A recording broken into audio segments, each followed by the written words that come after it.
Welcome to Deep Look, Ultiworld's weekly radio show about the current state of Ultimate. I am the host, Charlie Eisenhood. Joining me, Ultiworld senior editor Keith Raynor on this Tuesday, January 20th, following MLK weekend. People are back to work. Kids are back in school. We're all locked in, and Indiana is the national champion in college football. Keith, Indiana, how do they do it? Great coaching, great quarterback play, and just like playing their best at the most important time of the year. So tough to argue with the formula. I'm trying to understand how this happened because you have these college football teams. They get all these five-star recruits. Oh my gosh, amazing players. And Indiana's got, they have good players, have solid players. Is coaching this much of a differential at the college level? Because it sure feels like it is, considering how well this team, they killed everybody this season. It feels that way right now. Don't get me wrong. But they're at the highest of highs. So it's like easy to attach yourself to the narrative and to get excited about Kurt Cignetti. I wonder if remember when Harbaugh joined in Michigan and then didn't he appear at Ultimate Practice? Maybe Cignetti will stop by to see the Calamity Janes or the Hoosier Mamas in action, lending them some of his gravitas. But he deserves a ton of credit for what he did. It's really unbelievable to think about this team being like not only the favorite going into the championship playoffs, but to like dominate most of their way there is it's remarkable to see. So of course he deserves a lot of credit, but it's hard to say is that the secret sauce or not. I'm wondering, is there a coach in Ultimate who could parachute into a regionals team, a good team, but not a great team, and carry them to a college championship? Football is definitely a different beast. For those who are listening. I'm just kidding. Keith. Some fingers came from off the screen and pointed at Keith. I just like Ultimate's different than football, where like football it's more team based than individual player based. Obviously the quarterback position can have a pretty big influence, but your line play has to be good. The discipline has to be good. You can't take stupid penalties. There's all these things. And Ultimate is a little bit more driven by stars, closer to basketball perhaps than football. But I still can't believe that they did what they did. I'm just wondering if is there a coach who could pull something like this off in Ultimate, or is it not possible? Because Daryl Stanley coached Maryland and they couldn't do anything. We just talked about the success of Robin Davis and Jamie Newer and how good Stanford are a couple episodes ago in our trivia section. Like if you just ported them over to some regional level team, like that's what I'm saying. Probably could, if Matty Sang started coaching your regionals team, like how far could you go? I don't know. It'd be an interesting experiment. The people with the power to find that out, they could run the sim on this, so to speak. I'm very curious to know if something like this could happen. Coaching definitely makes a difference. I think it's clear. Can it make that extent of a difference?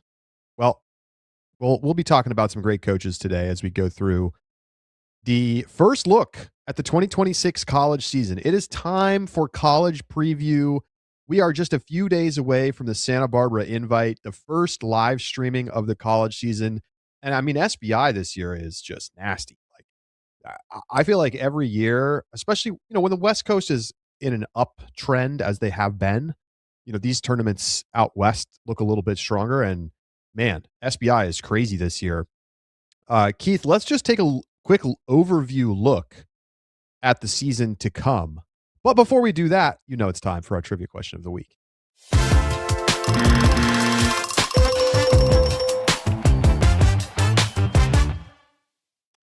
All right, Charlie. This week's trivia question of the week, I wanted to look at what programs have the longest active streaks of having an All-American selection.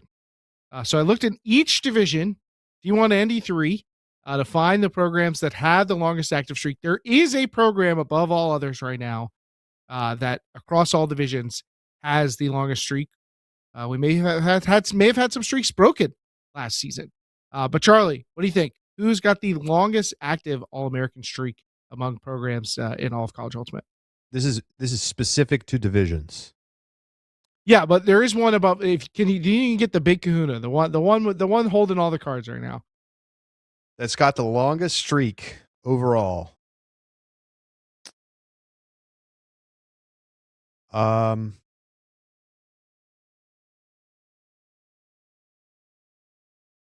UNC Dark Side.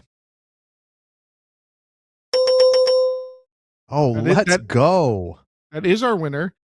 UNC has actually, in fact, had an All-American, at least one, in every season that we have awarded the award except for 2016. So that streak extends all the way back to 2017. So they're at 8 straight years. And then in the 2 years prior to 2016, they also had John Nethercutt get it twice. So people forget Elijah Long, 4-time All-American. So between him was awesome. and Gooch and Dameron, that's going to carry a lot of your streak. Liam Searles-Bose, Alex Davis got an All-American nod. It's been a wild ride. You think you can get the top in any other divisions? Oh gosh. D3 women's Carleton.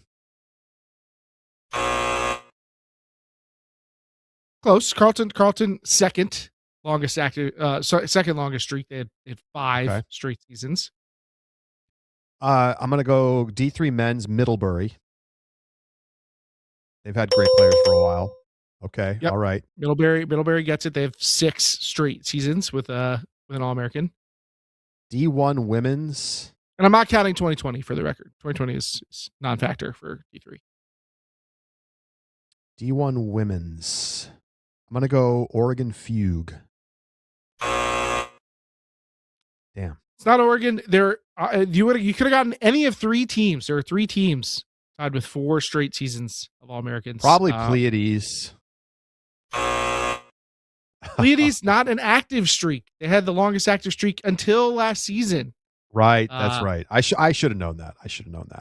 The answers in the women's division: Colorado, Vermont, and Tufts each have 4 straight seasons with. Oh, that's it. Only 4 seasons. Wow. Yes. Basically, UNC had post-COVID, like reset everything. It got broken last year. Yeah. Interesting. Well, we'll see who can. I mean, I think we're gonna have a lot of repeat All-Americans this year. I gotta be honest. Yeah, a lot of streak extensions. I don't have the data to go back, but I would be curious how many. Is this the most All-Americans we've seen returning to a season? Maybe ever. Yeah, it's going to be a very strong college season because we have so many teams bringing back their best players, and it's going to be a ton of fun. Let's take a look at the streaming schedule for 2026 college season. Of course, subject to change. We may add some tournaments. Very unlikely we're going to remove any of these tournaments. But we might add some more. SBI coming up this weekend starts Friday night. I love that it starts Friday night. You wet your whistle the day before it's an annual tradition. Main event. Watching Under the Lights. It's pretty much always UCSB. BYU always brings it. BYU and SLO. Some combination of those. And Santa Barbara. And then we've got warm up coming up next weekend. A week off, then we get to the heavy hitter weekend of Pres Day and Queen City. SMI coming up at the end of February. Northwest Challenge, Easterns, and ECI at the end of March. It's going to just be a fantastic year overall. And I think we've just never had the kind of buildup that we've had for a college season in a while, because we've got these super, super strong teams that are coming back with essentially a lot of their top pieces back, setting up interesting rivalry discussions right away. And, we're going to see some of these number 1 teams in action right away at the beginning of the season. So uh, it should be a blast. Keith, which tournament are you most looking forward to? Oh well, I'm planning on being at ECI, so that's definitely the winner for me. But from a spectator standpoint, um, I mean, maybe it's maybe it's Pres Day. I mean, I don't really. If I could put together Northwest Challenge and SMI, I might. But Pres Day, you get both divisions usually send strong fields. A lot of teams have gotten in their first reps, so like you're really starting to get a sense of who the teams are. But you haven't fully formed all the narratives, so Pres Day might be it from a spectator standpoint. Well, and just the top of the West right now is so strong that like Pres Day automatically is going to be good. And then when Colorado's also really good, and they often play that as their first event, then you just have like so many of the top teams in attendance. Certainly on the women's side, PDI is going to be crazy strong. So yeah, I'm super fired up. I think for me, I probably say warm up just because that's always my favorite tournament. It's always I love the format. I love the mix of super elite teams down through like regional level teams. You get these interesting matchups, Northeastern versus Northwestern, stuff like that. It's just fun. Yeah, and there's always some craziness. You got all these hyped up rookies who are like ready to show what they could do and are still making fall mistakes. And it is the right blend of like elite level play and goofy collegeness. I miss the back pages, my friend. I miss the back pages. So make sure you lock in your Ultiworld subscription right now. It's a great time to sign up for an annual subscription, save some money, and get ready for an epic year of Ultimate. And for all of these tournaments, you will get coverage with a standard or all access subscription. So sign up, join the Discord, get exclusive articles, get our bonus deep look pod segments out the back, and of course, watch the streams. And it's immediate VOD, by the way. So as soon as streams are done, they're available for on-demand viewing. And we can't wait to have you join us in 2026. All right, Keith, let's take a look here. We just dropped the power rankings for the preseason 2026. And I thought it would be a good idea if we did some tier lists of these top teams and like where are the cutoffs for championship tier, semis tier, we can go from there. How good are these top teams? Are there teams that we haven't talked about that much yet that you think are actually in the hunt for a title? So, where do you want to start? Let's start at the top of the women's division because we could just knock out this conversation right away. Looking at this division, the narrative I think that maybe summits all others in college ultimate this season is UBC versus Carleton. Are we getting the rematch? Are these two on an unstoppable collision course? A lot of our staff think so. It's totally justifiable. They are both were the two best teams last season and are probably each going to be better this year. So it's a pretty remarkable position to be in. And I think deciding which of those you think is the favorite and also deciding are they in a clear tier of their own? Is anybody even in the same room with them going into this season? What do you think, Charlie?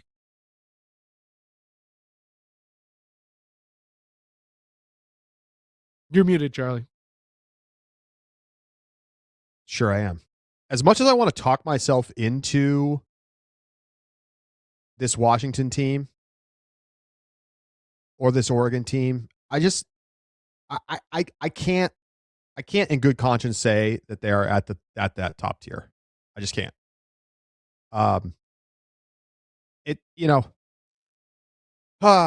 Elements got some. They have a hypothetical path to being at this level, and it means that they're going to need to get a lot out of their first and second year players. And they definitely showed some explosiveness last year, but it's just really hard for me to see them winning a title over those top two teams. If I have to actually like say, are they absolutely in or are they absolutely out? I think I have to put them in, but barely. It's really it's tough call. I think it's a tough call.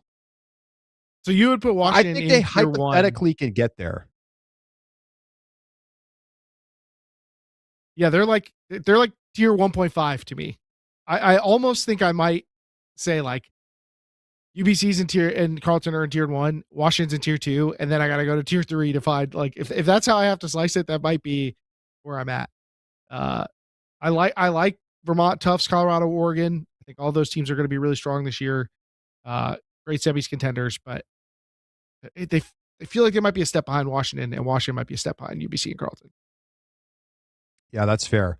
I just want to note that these are the end of the 2025 season power rankings. Now, they don't look terribly different from our pre 2026 rankings.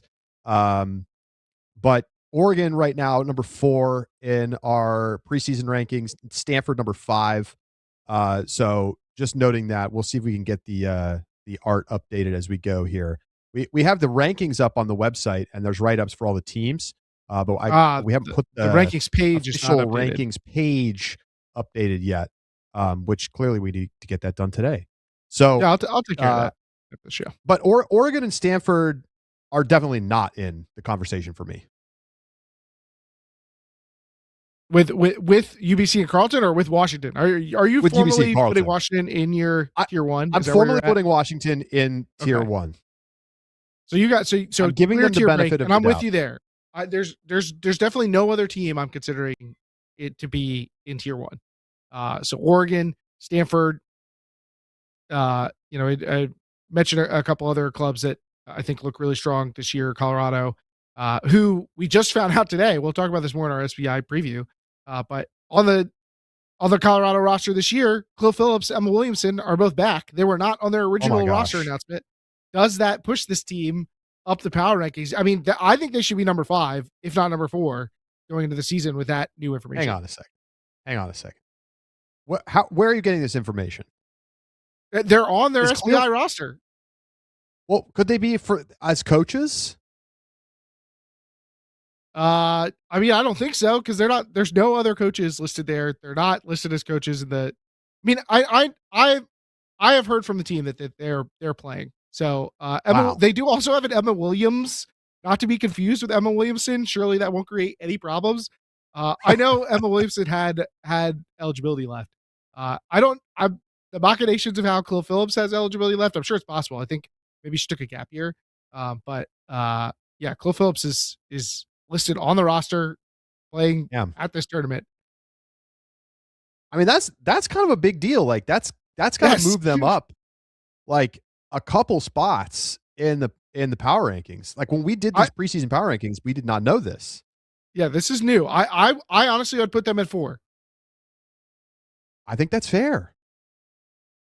I think it's like either Oregon, Colorado, or Colorado, Oregon. Wow. That's another salvo in this what's sure to be an exciting season.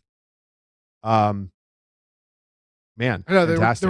the returners keep getting crazier, right? We just can't seem to run out of them. Okay, so if you want to go deeper, where's the next cutoff? Let me give you the rest of the top 10 here. Pleiades, Colorado, but obviously we're moving them up from 7 to 4 or 5, whatever you think. Vermont, Tufts, Cal Poly Slow. I think this tier is kind of big. Yeah, I think so too. I mean, it's pretty typical for the tiers to widen as you go down the list. I think I would include all those teams in probably a tier that starts with Stanford. And I might extend that tier. I don't know. I think maybe I'd have UPenn above Michigan and in that tier, and maybe that's where the cutoff would be. I think I'd take UC Santa Cruz and UPenn and make that tier just giant. So you're saying tier 2 is Washington, Oregon, Colorado? I'm undecided if I think Washington deserves their own tier and should be tier 2, and then everybody else is tier 3, and then this group is tier 4. Colorado and Oregon would be tier 3 in my book.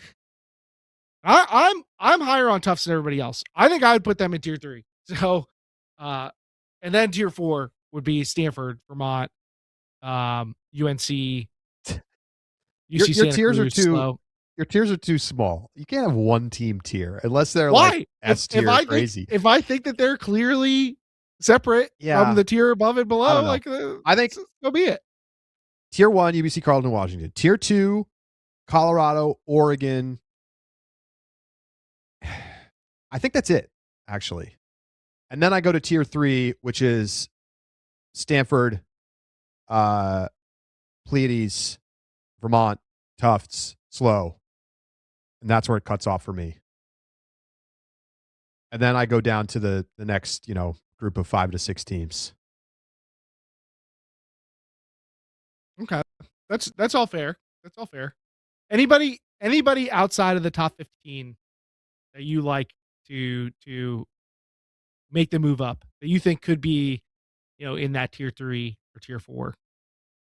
You got UC San Diego, Western Washington, Uh, Virginia, Utah. Although Lily Terpstra, I believe, is still out with an ACL tear, so we'll see when she's going to come back. UVic has a lot of returners. Anybody you like down here? um, hmm. You know, big question mark, I guess, about Utah, but Kate Berry plus Lily Terpstra is pretty strong. I think Utah, if they get healthy and all of the talent that has been bubbling up out of that scene, they could be a top 10 team. Yeah, if Lily Terpstra is back for regionals, that's a pretty nasty duo to lead your team. So I get that. I think I like UVic. They're returner heavy.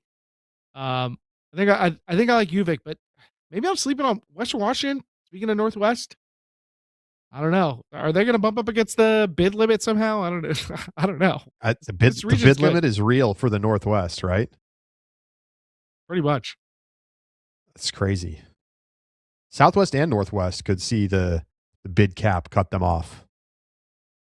I can I'm for already it. You know feel me. the I've always been rage good pro. from those regions towards the Metro East. I just can't. I still can't feel that bad for teams that don't make nationals because they couldn't finish top 5 in their own region. It doesn't make me feel that bad. Okay, All right. men's division. Men's division. All right. Uh, your top 5 teams: Carleton, Colorado, Oregon, UMass, UNC. That's in the official preseason power rankings. I'll let you go first this time. Where's your tier 1 cutoff? Give me I think the there's give me the 2 big 4. choices. I gotta take the That's big the 4. question. The returning semis teams. I can't separate any of them that much from the other, even if I can order them in a way that I feel good about. There's just, to me, they are where the line is with the losses that the rest of the division has. They're just so returner heavy. Those 4 teams. Yeah, I mean, I think the question is whether or not to include UMass, Mm-hmm. but they've obviously been really good. I mean, the UMass's problem has been that they've come up short in like the biggest spots at nationals. Not that they haven't been a tremendously talented team for the rest of the season. Like that they're going to be good is not a question mark. It's like whether they can win a title, but I don't know. I think they can. I think they can. I mean, that like the teams above them, they have at least one, if not 2, Pody quality players. Like, Yep. and a bevy of returners, strong recruiting. I mean, this 4-pack of teams just feels like they're have earned a separate position from the rest of the division as far as like their reliability. That's not to say that nobody else in another tier could beat them, but there's no one else I would even consider ranking ahead of them. Christian Foster is back in the area and is going to be coaching alongside the other UMass coaches this year. And I actually think that's a pretty big deal, not just because he's an elite player. He is someone who, to put it in a nice way, plays with a bit of an edge. And I think UMass could use a bit of an edge, Keith. I think one of their problems is they've gotten kind of pushed around in these big games at nationals, and the talent is unquestioned. I was unsure where to draw the line. Whether for me, it's either top 3 or top 4. Dark side is not included. But realistically, I've seen enough over the last 2 years to make me believe that UMass has what it takes if they can get the mental game to the level that it needs to be. So I'm going to give you the top 4 as well. But it's a little bit speculative for UMass in the same way that I have Washington in. Feels like a little bit of like I'm giving you some benefit of the doubt. I think the more interesting question, even though this one is like a bigger question because it has to deal with who's going to win nationals, is how big is tier 2 and tier 3? Like how are you dividing the line here? Because I think most people are going to be making the same call that you're talking about. Decide, is UMass in tier 1? I think people may fall on either side of that, but after that is where you're going to start to see more differentiation. Well, look, Dark Side gets to be considered a tier 2 at least team until proven otherwise, I think. Slow for sure is in that category for me because they're bringing so many great players back. Western Washington, Eli Diamond is back. They were like the surprise team last year. No one's going to be caught off guard by them this year. Those teams are all in that category for me. I mean, we have BYU. They're, they're in their sort of own little category, I suppose. Well, let me hit you with some BYU info that came across my desk, as it were, and I'm gonna click into their roster just to see if the same this holds true. Charlie, you will remember these names from HSNIs of old. Everett Saunders back from his mission, so he's with BYU this year. He led his high school team to an HSNI championship, was one of the best high school players in the country. He was awesome. That was 3 years ago? So he's on BYU this year, a new ad for them. I think they have another player from that group who's also joining the team, but obviously they have guys who were playing with that group like Preston Hawks and Mitchell Burt, but that's a big ad. If he's like up to speed, I don't know, a potential All-American. I mean, this is also classic BYU, right? It's like, 20-year-old rookie coming back, and like they come into this program that's so fundamentally sound. It's like their floor is really high as a team, and when they get these difference-making players, then they become a top 5 team in the country. Like I've run out of things to talk about with BYU. Like they're going to be a great team this year. They're going to be a great team, and it sucks that they can't play in the postseason. I don't know what else to say, but they arguably, Keith, they arguably would be a tier 1 team if they could play at nationals. Is that crazy to say?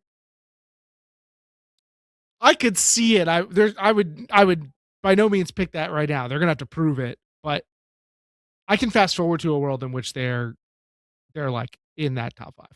I can imagine it. They were 7th last year, and you're telling me that they're getting what would normally be considered if Everett was going to a different school and was going in, out of his high school senior year and wasn't on mission, he would have been talked about as a rookie of the year candidate, top 3 pickup, and so now they get him. It's going to be crazy. Yeah, but I think they're down to their last Jorgensen. I think the cupboard's almost bare on Jorgensen's with McKay, who's really good. They're Chad's out. Is that right? Yeah, I think he's not on their SBI roster. I guess he could be on their season roster, but we'll see what happens. Anyway, I think my cutoff for tier 2 is after Western Washington. So it's only 3 teams. I cannot buy semis for Oregon State, Texas, Michigan. As good as Aaron Bartlett Uh, is, I'm definitely there. Sign me up for the Beaver hype train. I'm rocking with the Beavers this year. So I'm at least going down to number 9 with Oregon State. okay. It's I like a lot of these teams after them, like all the way down probably to 15 with Utah are teams that I think are going to have strong springs. But is It's there a very, very, line very between early. where does the line go? I don't know. Oregon just beat This is Oregon hard. State. Oregon just beat Oregon State 15-7 playing split lines.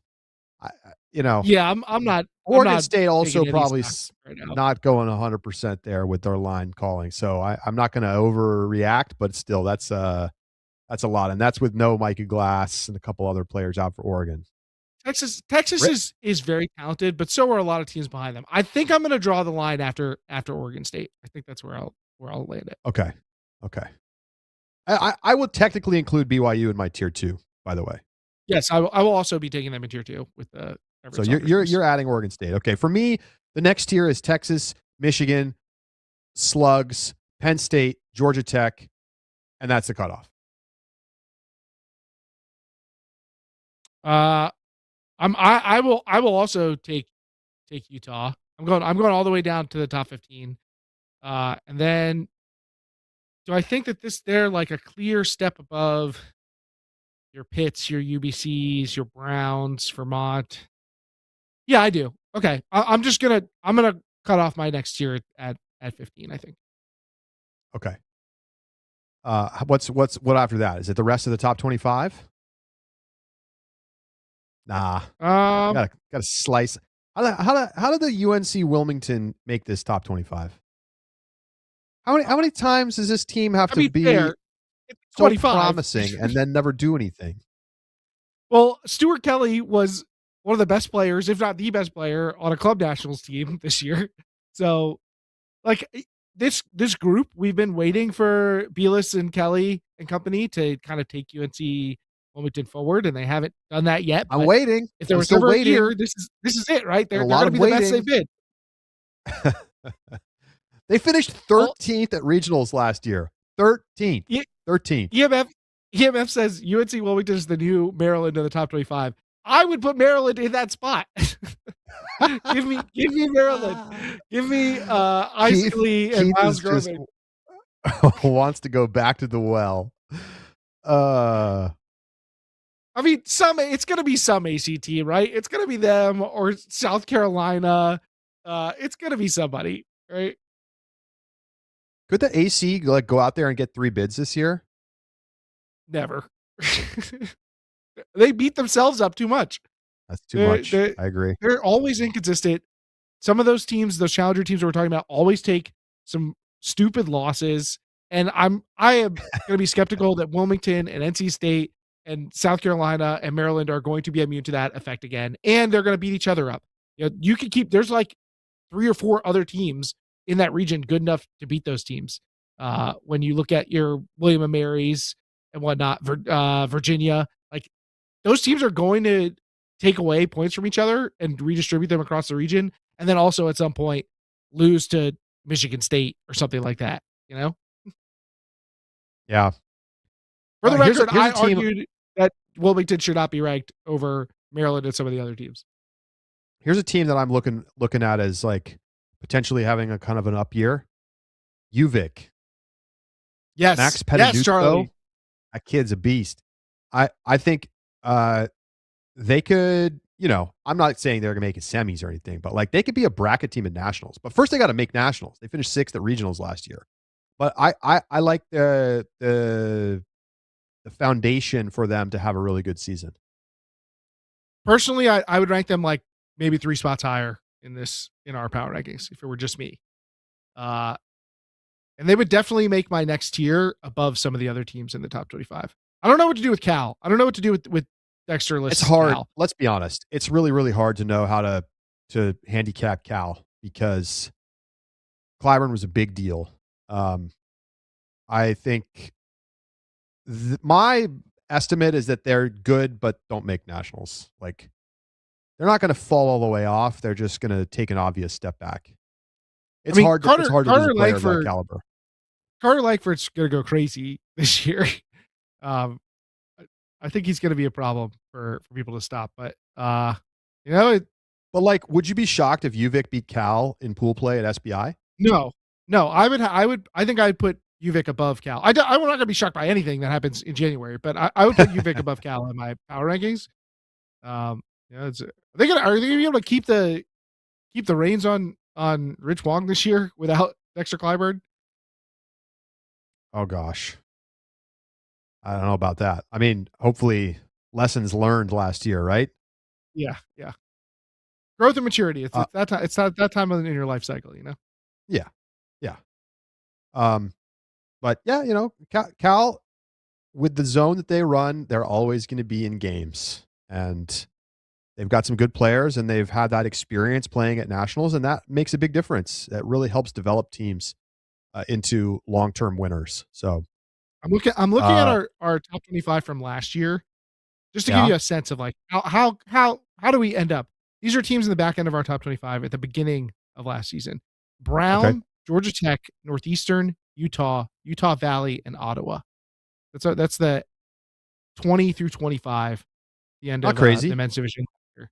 Women's division was slow. Notre Dame, Wisconsin, Northeastern, Georgia, and Georgia Tech. So it's You a know, little hit or miss, but most of these teams turned out to be good. yeah, To some degree. right. I mean, maybe they didn't quite live up to the hypothetical buzz, but they were still all decent teams. Um, all right.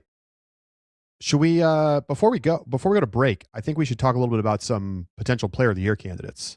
Because Keith, we have a lot of all-American players back from 2025. So why don't you Yeah, I just mean, take us through some of the hits here? Who can we expect to be making a big impact? well, in the women's division, the entire podium is back again now that Chloe Phillips is also apparently returning. So there is 5 of the 7 All American first teamers are back in the women's division. Mika Kurahashi at UBC, Shigal Gelfand at Carleton, Chloe Phillips, Lauren Gaddu, and Trout Waybright. And, there's also some superstar recruits who are coming in who might immediately figure in the podium conversation, which is a wild thing to say. But that's just the women's division over there. The men's division, I think we also returned 5 of the 7 first team All Americans and the entire podium. Declan Miller, Carleton, Tobias Brooks at Colorado, and Micah Glass at Oregon, as well as fellow All Here's the Americans Eli Diamond and Anton Orm. So, and I think we got to wow. be talking about Raekwon Adkins coming into this year as Yeah. potentially having become the best player on Oregon. I mean, the, Uh, the reports from this past weekend was that he was getting double teamed because they couldn't do anything about him. I mean, yeah. like he could win Pody. I think that's possible. I mean, and Nate DeMorgan last year as a freshman getting All American second team. What kind of growth are we going to see from him? Aaron Bartlett, you mentioned earlier. Aaron Bartlett's going Raekwon to have a Atkins, who shot. didn't get an All American spot. Zeke Thorson after the club season we just saw from him, or is it going to be Elliot Hawkins? Like how many pony candidates Jeez. can Colorado have? I mean, Crazy. it's wild times out here. Colorado, Colorado should win the championship this year, right? Like the How can you talent say level that that with they have. bringing I like know. everyone back? I know, but it's hard to repeat. And I just feel like Colorado has unfinished business. I, And this I is mean, you're this is saying the that this is their year. This is their year. you just talked about Oregon, who has Micah Glass, who's the I podium know. runner-up from last year, and they have a guy who you think might be better this year, I also on the team, understand. and you're I think and you're Colorado's still putting deeper. that. I think Colorado's deeper than Oregon. This is going to be But a lot of fun. I it's mean, gonna be an electric year. I mean, the the talent level of musical these top chairs teams in is the men's yeah, division, like yes. there are at least 3 teams that are good enough to win a title, and only one's going to do it. So, Man, it's gonna be a lot of fun. Um, any other names for, obviously some of the guys on UMass, could Wyatt Kelman have a healthy year and win Pody? Why not?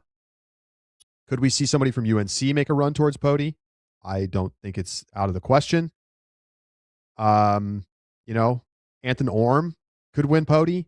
Eli Diamond could win Pody. Like, it's not great. There's guys on all these teams down to like 10th. Well, Charlie, I got to ask you about who the people want me to talk about. Sam Grossberg. What do you think, like, how good does Georgia Tech have to be for him to be getting Pody? I was the Sam Grossberg skeptic. I mean, last year we had this whole I argument voted about for him whether for he All should be American. right, whether he should be on the Rookie of the Year. I did not have him on my Rookie of the Year podium last year. But this club season was very convincing. I mean, he might be that good right now. I know. I think. Well, they obviously have to make nationals. Well, yeah, which I don't that's think is prerequisite. crazy. I mean, I think they're probably the favorite going into the year in the Southeast. So that's a requirement. They have to make nationals.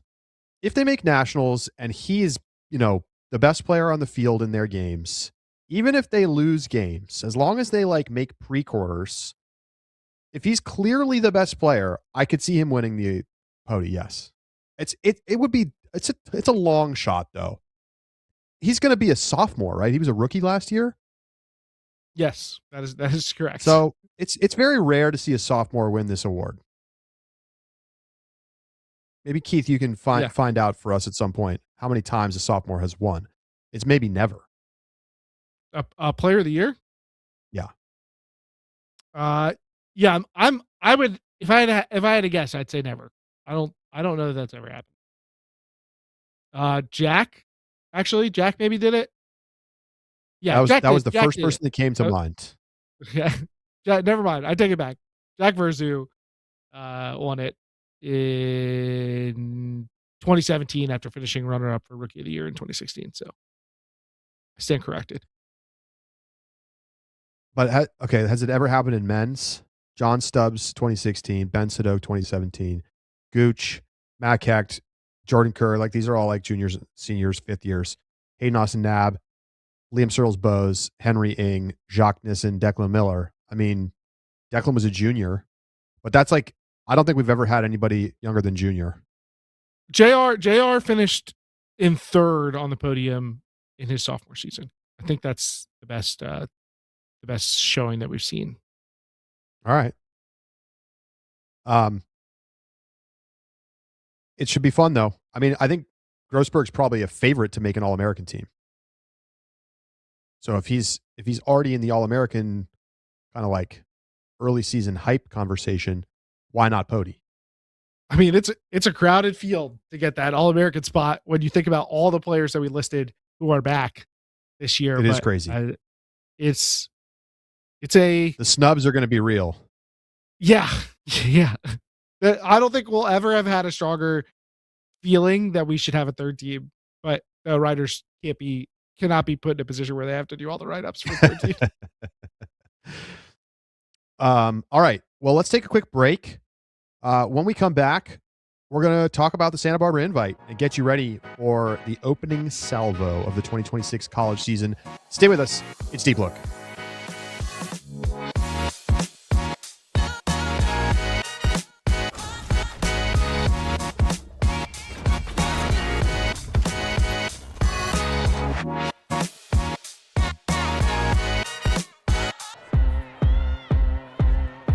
Got the time today. I'm looking for all of the fades, want all of the smoke, all of my goals inside of the scope. I'm taking it held and coming for more. Woke up, didn't even stretch. I'm placing my bets on myself. I be doing the most. Why you always talk like you wanted it goats? I ain't gotta speak cause I already know. This ain't been new to me, a news to me. I came out the womb unique. Shine bright like jewelry. Of course you don't wanna fool with me. I got views to see and gifts to use. I got everything to gain and none to lose, and he can prove. I took his burden and yoke. It's like moose when I hit the moves. You can't tell me anything. I mean anything. That's for sure. I already know. I know my identity. My identity from the go. I told you I already know. You can't tell me anything. I mean anything. That's for sure. I already know.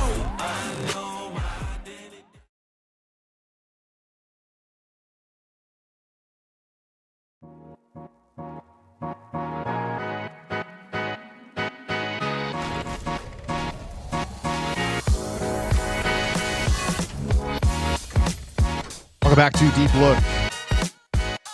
Well, make sure you vote in the Throw of the Year contest that is happening right now. You can check out all of the videos over on ultiworld.com and get your votes in. Throw of the Year is always my favorite. I nothing I love more than an absolute dot. And I think it's the most exciting part of Ultimate, actually. Do you have a throw to advocate for? Is there one that you were like, this should win? Do you have one? Well, I'm wondering when our when will our show next week be before the final decision? I could save my advocacy. We have the control. Later. We can choose if we want that to happen. Do I have a favorite?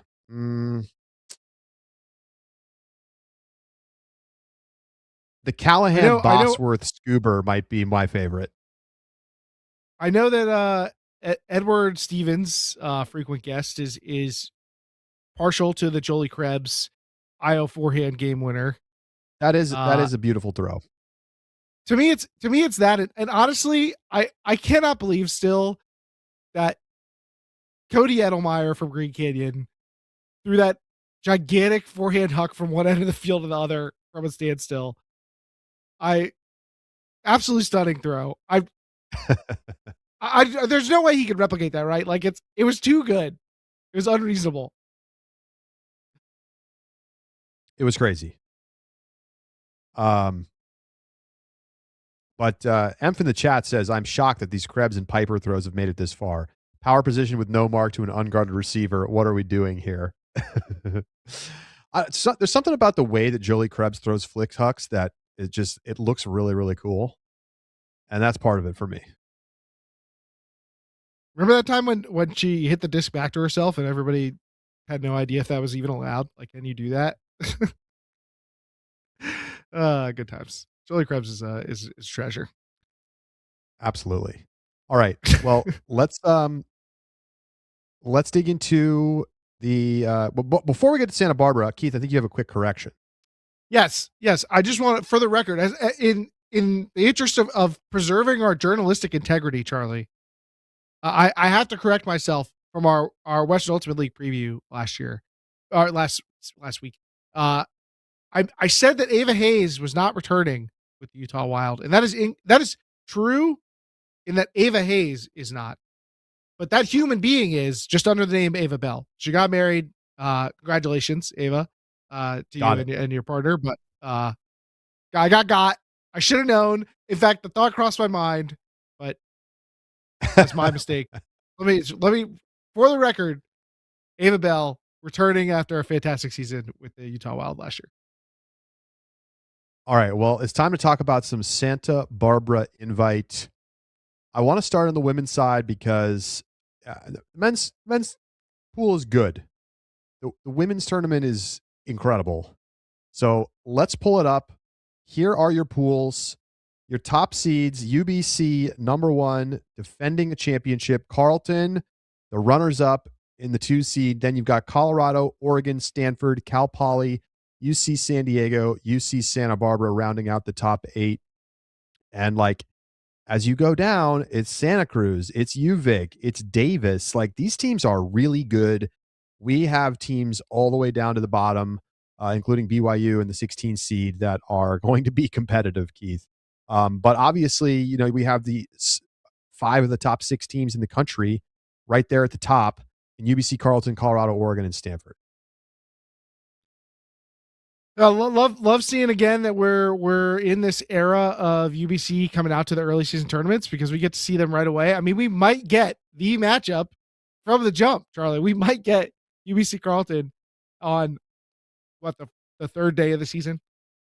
That might be in the cards for us. I haven't actually looked at the format to see when they would match up if they were to win all of their pool play games. But that's pretty tantalizing. In finals. Yeah. Pretty tantalizing to potentially get that. More likely than not.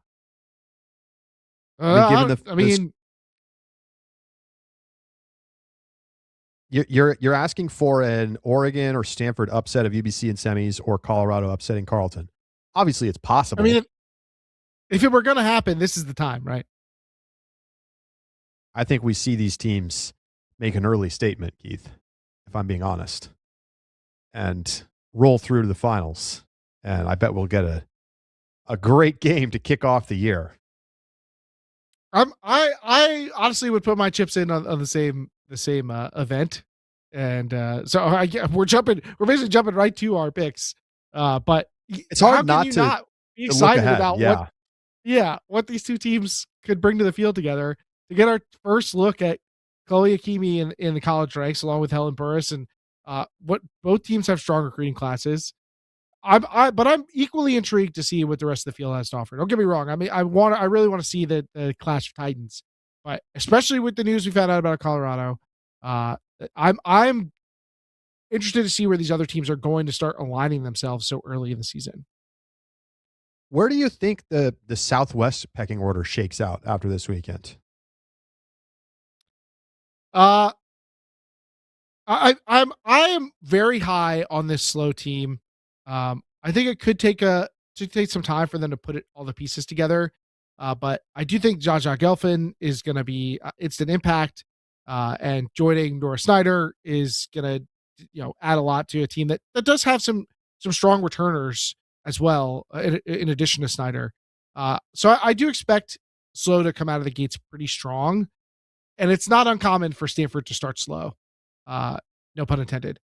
So even though the Stanford team is very returner heavy this year, maybe they'll be a little immune to that, but they often spend the early part of the year trying to work in their new recruits and figure out their zone structures and stuff. So I think that tends to lead to them having a slow start, and they have a tough pool with UCSC and BYU. So I think slow is going to look like the best team in the Southwest after round one of what our old friend Graham Gerhardt coined the Southwest Triple Crown. What I'm wondering is, will we see one of these Southwest teams kind of break through into this more established top tier, this preseason top tier? Will we see a team finish top 4 at the tournament? I think that would be like, does somebody crack through this UBC, Carleton, Colorado, Oregon top of the tournament? And if not, where does that put the Southwest when you start thinking about bids? These teams play each other a lot throughout the course of the year here, and then generally down at Pres Day, and then often at Stanford. So are they going to be able to capture the points necessary? Now, I don't think losing to those top 4 teams is going to really ding them too much in the bid conversation, considering the strength of those teams that we expect to see moving forward. But I am curious about the Southwest, because a lot of times we've had a Southwest team or two that are truly in that top of the division championship conversation. And this year, I'm not sure it feels like that. So are they going to just dominate the quarters conversation for nationals, pre-quarters and quarters? Or will we see one of them kind of chip through into that top tier? That's a big thing to watch this weekend. Yeah, and because of the structure of their season, because they see each other so frequently, and because there are so many solid teams, there's a lot of familiarity, and kind of the texture of starting this early in the year and being the kind of locus of where a lot of top teams come in.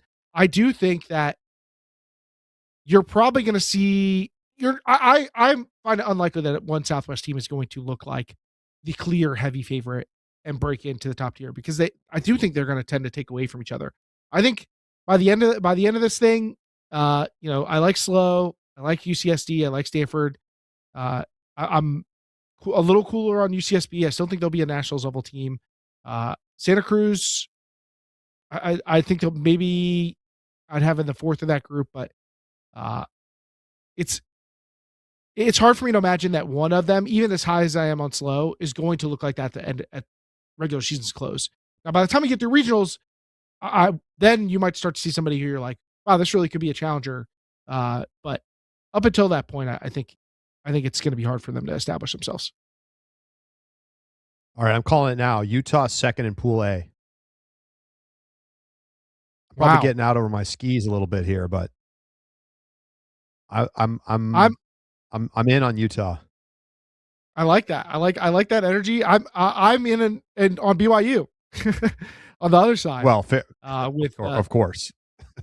I mean, they are the last seed, and they lost some good players. Like Cape Airy going over to Utah, but they still have Ava Bell and Stella Onder. So I think that they're gonna be able to squeeze a lot of value out of these players and start off the season strong. Call it. Give me that they win in their showcase game. I think they're going to take down. They could go 2-0, but I think they're going to beat. I think they're going to beat UCSB.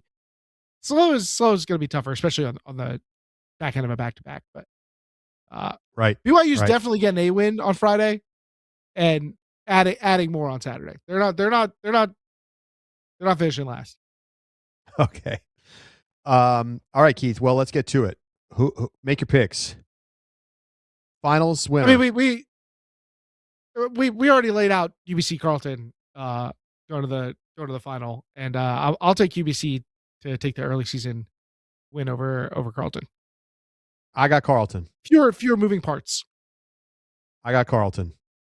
They're gonna be a little bit more motivated than UBC after last season. So I think they get the early win. I don't think that necessarily means anything about the future, but it means for SBI, Carleton comes away with the new number 1 power ranking. Exciting. All right, let's take a look at the men's division.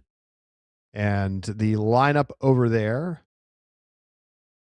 Cal Poly Slow is the number 1 overall seed, despite Santa Cruz really being the better team against them most of the year last year. So Santa Cruz, the 2 seed, Cal, the 3, Washington, UBC, UVic, Utah, UCSB. Now, this tournament drops off significantly compared to the women's side after that sort of top 6 range. But still some strong teams up at the top, many of the best West Coast teams. I think there's a lot to learn here about some of these teams that we've been kind of interested in recent years. Utah Valley, does Stanford start to pick it back up? We've kind of been waiting for them to make a move. How good can UVic be? Some of the things we've been looking at. And Cal, big questions about how they're going to play in the post-Clyburn era. Indeed. Well, in the women's division, we're talking about title contenders and semifinals contenders. This is way more about a field that's figuring out who's really going to be in the mix at nationals, who's going to qualify, and who's going to be a team that can push for more. Because you could make your case for a lot of this Northwest group. You look at that Washington, UBC, UVic, Utah, like contingent, and you try and think about what can those teams achieve if they all make it to nationals. UVic obviously missing out last year. Are there new teams to watch for in the Southwest? Will we see a team like UCSD or UCSB take a step forward? Cal, what do they have to offer? Who should be the favorite, Santa Cruz or Slow? I mean, I think that those two teams feel like they're a big step above. Although I think we could see Carter Bayer and Washington be a real threat, and then BYU at the bottom of Pool B. That is not where they should be seated based on their talent. So the pools could get a little wonky, but obviously that BYU not going to be in the bracket either way. Yeah, I mean, presumably they've been intentionally seeded 16th to, I guess, mitigate the impact on other teams. Not totally sure why they don't just get seeded normally, but it probably means that because they're not going to make the bracket, it doesn't steal a spot from somebody else on accident, basically, by pushing them down in the seeding. So, yeah, I mean, BYU could win Pool B for sure. It's interesting. Santa Cruz has some wins already this season against Slow. Why don't they get the 1 seed, Keith? Is this never-ending disrespect for Santa Cruz, or does Slow earn the benefit of the doubt because of their historical performance at nationals and over time? I mean, look, I would say that Slow was the better team at nationals last year. I get the argument, and I think they have the best player. There's no hate to Toby Warren between the two, and the more programmatic success. I would not be shocked if Santa Cruz is the better team by the end of the season, but I'm I'm not going to get too worked up over fall results. And to me, they're very 1A and 1B in this conversation. Yeah, and I think that that's my expectation for the finals. Do you think we could see let's say, a Washington, UBC, UVic make a push and get to the finals, get an upset? At this tournament, yeah, I definitely think that is a possibility. Now picking which one of those teams is going to do that. Don't ask me to go that far, because that's a challenging exercise. All these teams have had issues with inconsistency, but have a lot of talent and strong returners. You look at UBC and you talk about obviously Justin Podnar, and Bryn McCall is back for them this year. Rex UN was one of the best rookies in the country last season. So this UBC team is going to be good again. UVic, everybody wants, as the chat says, Max Pepperoni, Max Pettenuzzo. But also Ryan Louis Ying and Niall LaBelle back for them. So there's some real talent. And don't sleep on Utah. Don't sleep, Charlie. Will Selfridge still kicking around as one of the country's best players. He was an All-American last year. Grayson Retberg still there. Watch Alatone is there. So this Utah team is also, I think, a threat. We kind of wrote them off after their middling regular season last year, and then by nationals they had really turned it on.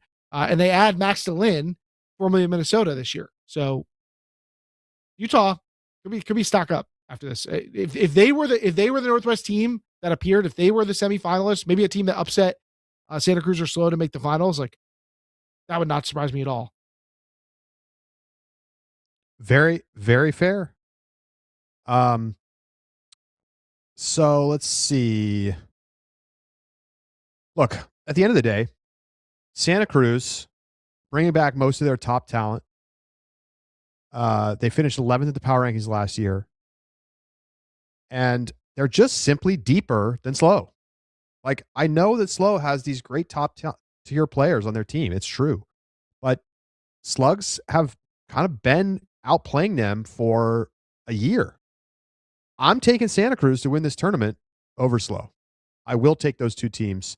I think they get the nice structure of being able to have those top two seeds and get easier matchups through to semis. This is way too safe for January. Give me some chaos. I'm going with I you know what? I talked myself into it. I'm going with Utah making the final. I'm gonna have Slugs over Utah. Yeah, the rematch. Can that is that actually feasible? They'll be on opposite sides of the bracket, sure. Right? Yeah. Okay. Sure, it's feasible. Slugs over Utah. Let's book it. You think they beat him twice, or does Utah shock the Slugs in pool play? No. Slugs win twice. Although it probably fits better for me to have them go to the other side of the bracket, so they don't have to beat SLO. But yeah, let's rock with it. Slugs. No, maybe that works better because Slugs beat SLO. Yeah, okay. Utah wins. Utah beats the Slugs in pool play, and then UCSC ends up on the same side of the bracket as SLO. They take down SLO. Now we're talking. Now we're cooking. All right. I've always liked this Utah team, and they definitely get some talent back, with Selfridge and Max DeLynn. Hello. I think, they're good. I think you're a little ahead of where they are, though, Keith. But we'll see. We'll see. Who's winning? Who's winning on Friday? SLO versus BYU. Who's winning that one? They put up some great games. Oh my gosh, who's on this BYU roster? I need to see it. My early lean is SLO, but BYU is always tough. Even in the years SLO is really good, BYU always tough against them every time. Simon Dastrup is back. Mitchell Burt, he's a great player. Is he a rookie? I'm taking BYU. Give me SLO on Universe. All right. That sounds about right.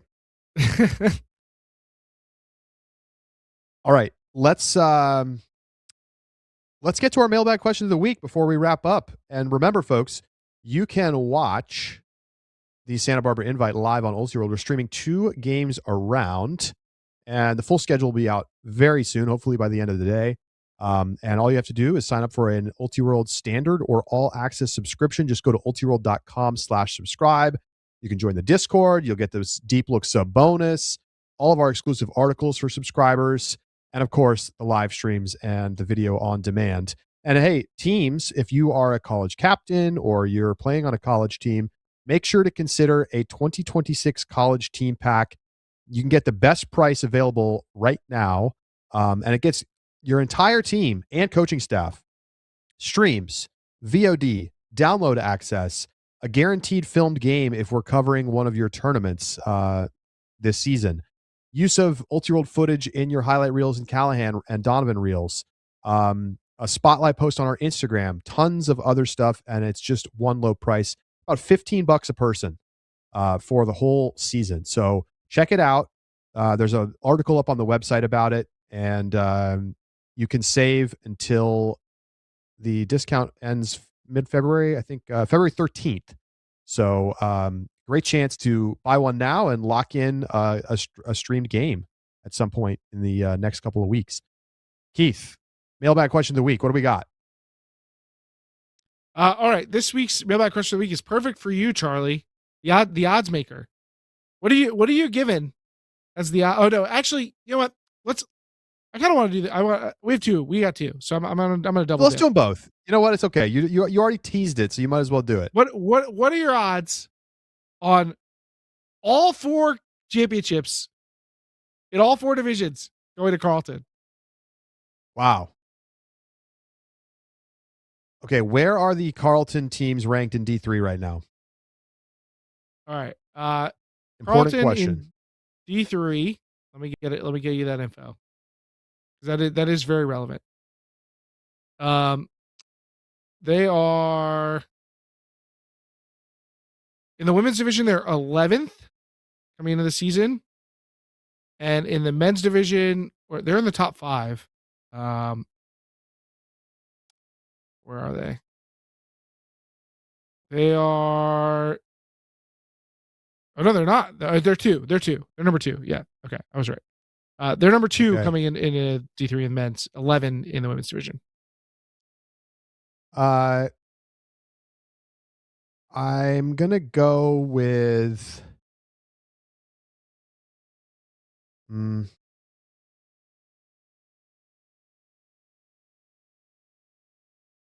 Let's see. 120 to 1. Here's the reasoning. Yeah. Okay. I did put it into a parlay calculator to help me get the actual, like, what should the odds be. I give the cut a, at best they're like minus 125 to win a title. And that seems really, really generous. I think they maybe are closer to like plus 150 just because there's like a lot of teams. I mean, they might be the best team. They're defending champs, but they're still not the favorites against the field, right? Or it's close, at least. The women's team, I mean, I basically think it's them or UBC. So I put them at plus 150. Then, the team at 11th, I mean, they're probably plus 1,000, right? Like 10 to 1. Yeah. They're not likely to win. And that's where you really fatten the odds, right? So you got 3 teams who are like, plus 200 or better. And then you have a team that's like probably 10 to 1. And that adds up to 120 to 1. I give you 125 to 1. All right, folks. Would you actually take a bet on that though? Would I personally? Yeah. I'd give 100 to 1 and I might take the bet. Okay. Folks, the gauntlet's down. DM me. Yeah. Akshat's fired up. He's going in the inbox right now. All right. The other question, speaking of D3 to D1, the cross division, is Davenport overrated in the men's division? Should we even be talking about them as a relevant D1 team this year, Charlie? We were Oh man, Davenport. they were mentioned as like a also receiving votes kind of team in our top 25. The hubris of last year's Davenport team, talking about going to D1 before they even won a D3 title, and then they didn't win a D3 title. Now look, And they went D1. So the it's end of the like it's day, apparently you actually don't have to win the title to go D1. are we It's not- sure they're going D1? Is that 100% confirmed? I do not think there is official confirmation on it. Someone was in the Discord saying they talked to people on the team and they said they're going D1. But that's as much confirmation as I've heard. I understand it, right? Are they overrated? Well, look, here's why we're talking about them. Because they play in the Great Lakes. It's that simple. Like, is it conceivable that they are better than Michigan? Yes. Now, am I personally going to take Davenport to beat Michigan and get to nationals probably out of a one bid region? No, I am not. I think it's pretty interesting though that Michigan finally has to deal with somebody in their region that could actually give them trouble. Now I know Illinois has done well in the past. Like I'm not trying to take away from these other teams that have done it, but Michigan can kind of like soft pedal the season and work on development because they know that they're probably going to win regionals and then they can be at their best at nationals. And sometimes their best has been pretty damn good. Like they remember they made that run. It was the COVID nationals. They made semis. And look, at the end of the day, I would like to take the team with Aaron Bartlett on it. That said, Davenport has beaten Michigan multiple times over the last 18 months. Davenport was the higher ranked team in the rankings.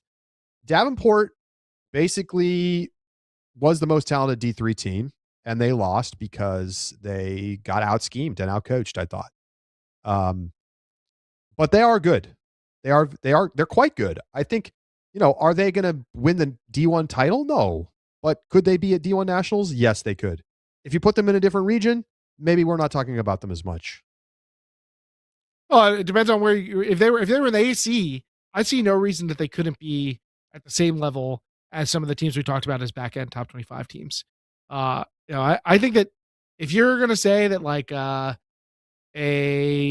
Utah Valley or a South Carolina or a Virginia, UC Santa Barbara, like these teams, I feel like are at the level potentially that Davenport's at. So if you think that that's the line of relevance, like they're relevant. They were 15th in the projected rankings last year. They lost one game. They lost this weird game to Michigan State, but they got wins against good teams and they blew good teams out. They crushed Notre Dame. They crushed Stanford. They crushed Indiana. They beat Colorado State. They beat Wash U, remember, in that game at Huck Finn. Yeah. And that was like their big, sort of signature win. And so they make this really impressive run that they are like very clearly the favorite to win D3 Nats. And then, they got kind of stunned by Middlebury, but I think they're a good team. And I think whether they go D3 or D1, they have a good chance to be playing at nationals. Yeah.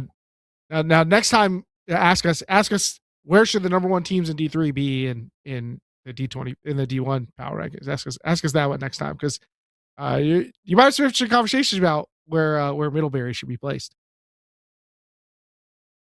Yeah, it's gonna be a fun season, but I mean Davenport surely learned their lesson about preparation and how they were thinking about themselves and talking about themselves. I think they kind of chalked it up that they'd already won the tournament before they showed up, and that was a big mistake. It's hard to learn how to play from the front runner position. That takes time, and so I'm not surprised when college kids mess it up a little bit. Is everybody back for them? Did they lose some people? I do think they lost some folks from that team. I'm looking at their website. They have a nice website. I mean, part of the nice thing about a team that's like got scholarships and stuff, they got a nice website. Kai Creed, Jacob Felton is back. Colin Hill is back. I mean, they're going to be solid. They're going to be really solid. Yeah, I expect them to. I expect them to live up to this. I expect them to be around the top 25 French team. All right, that is going to do it for this edition of Deep Look. Thank you so much, everybody, for tuning in. Catch me and Keith later on in the Discord, where we're talking live with subscribers in our subscriber bonus segment, Out the Back. For Keith Raynor, I'm Charlie Eisenhood saying so long. Thank you to our producer, Lindsay Sue, and our entire team putting together these top 25 rankings. College season starts this weekend. Don't miss it. Santa Barbara Invite live on Ulti World. Let's go, Fish, baby.